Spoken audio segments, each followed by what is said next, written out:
Good evening and welcome to another edition of Men's Watch, brought to you by Heritage Men's Clinic. My name is Chico. Joining us online tonight, we have the CMO, founder of Sisimi Medical Foundation Incorporated, Dr. Rasheed A. Abassi, who's our regular expert on the show. Good evening, Doctor. Thank you so much for having me. Okay, before we get into today's subject, which I know is something that's rather common. In fact, looking at the symptoms and stuff, I think this is one I'm going to be particularly interested in. We'll talk about it in a bit. But Dr. Abassi completed his graduate medical education from Yale University School of Medicine in internal medicine and a certificate program in congestive heart failure. Since his completion of training, Dr. Abassi holds a faculty position as a clinical instructor of medicine at the University of Maryland School of Medicine in Baltimore. Dr. Abassi has authored numerous bench research papers in physiology and pharmacology. He has served as subject matter expert to the Nigerian government in the areas of healthcare infrastructure development, capacity building, needs assessment, and policy and strategy towards improved access to healthcare. He also served as a subject matter expert towards the establishment of the Nigerian National Primary Healthcare Development Agency. On the international level, Dr. Abassi recently completed a major audit for the CDC Atlanta PEP FAR program in Nigeria. As I said, he's the CMO, founder of Sisimi Medical Foundation Incorporated, and joins us online tonight. Welcome again, Doctor. Thank you so much for having me. Our topic tonight is anxiety and its effects on a man's sexual health. Anxiety. Now, as soon as I saw this, Doc, I said to myself, my first question was going to be, anxiety on the one hand, I know I will ask you what it is, and depression on the other hand, are they the same thing? Are they very different? If they're the same, let me know. If they're different, let me know what the difference is. Excellent. Thank you so much. So, anxiety and depression are only as common in that both of them, both anxiety and depression, are both mental health conditions. And it's high time we get rid of the stigma because this is very, very common. For example, anxiety is the most common mental health condition in the whole world.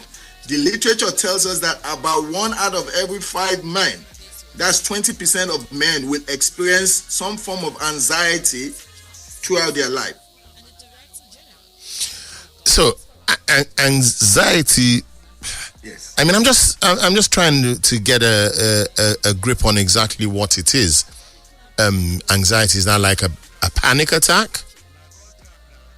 Good. So the way to understand it very well, I'm going to give you a comparison. So when people talk about anxiety, they also talk about being stressed. They talk about being nervous. They talk about being worried and all that.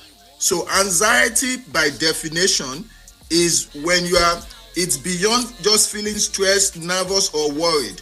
Whatever causes the stress, whatever brings the nervousness and the worriness, the stressor has passed and you are still worried. That means you are anxious. So anxiety is the continuation to feel stressed or worried after the source of your stressor. The major thing, whether it was financial stressor, whether it was health stressor, whether it's social anxiety, if those stressors are passed and you are still feeling worried and you are still feeling nervous, anxious, then that means you are under anxiety disorder. I see. So, essentially, it is when there is something that is causing you to be stressed or to worry, that situation passes, but you stay in that place of that state of mind. Absolutely. You are still worried. So let's say last month, you were worried about paying your bills. You've been able to pay it. Somebody has sourced you out. You've taken care of that. The bill, now you have to worry about the bill next year. But you are still worried about it. Few weeks after you had already settled the debt. Yes. You are still worried. You are still worried about the trauma that you went through of saying, oh, I almost lost my car. if it was a car note. Oh, or I almost got kicked out of the house if it was your rent. But now you are still in the building, you're still in the apartment, the rent is being paid, then you are still worried about it. So that ongoing stress, that ongoing nervousness and worrisome about that particular source, even though the source is gone, that is anxiety disorder. All right, we're going to go on to look at perhaps some other symptoms, because what you're explaining is a symptom, how to know that this might be an anxiety disorder.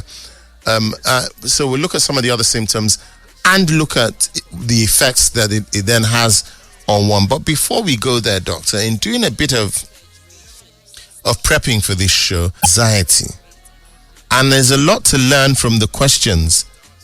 So there's 9 questions, but I'm just going to go through 3 of them and have your comment. So it says, over the past 2 weeks, how often have you been bothered by any of the following problems? Little interest or pleasure in doing things, ? Not at all, several days, more than half the days, nearly every day. Then question 2 says, over the past 2 weeks, how often have you been bothered by any of the following problems? Feeling down, depressed, or hopeless? Not at all, several days, more than half the days, nearly every day. And the third question says, over the past 2 weeks, how often have you been bothered by any of the following problems? Trouble falling asleep, staying asleep, or sleeping too much? Then, because the questions are objective, you can say not at all, several days, more than half the days, and nearly every day. In each of these questions, and it goes on like that, they're using a 2-week gap. Yes. To determine, and they're asking specific questions. So we're going into the symptoms. The first one,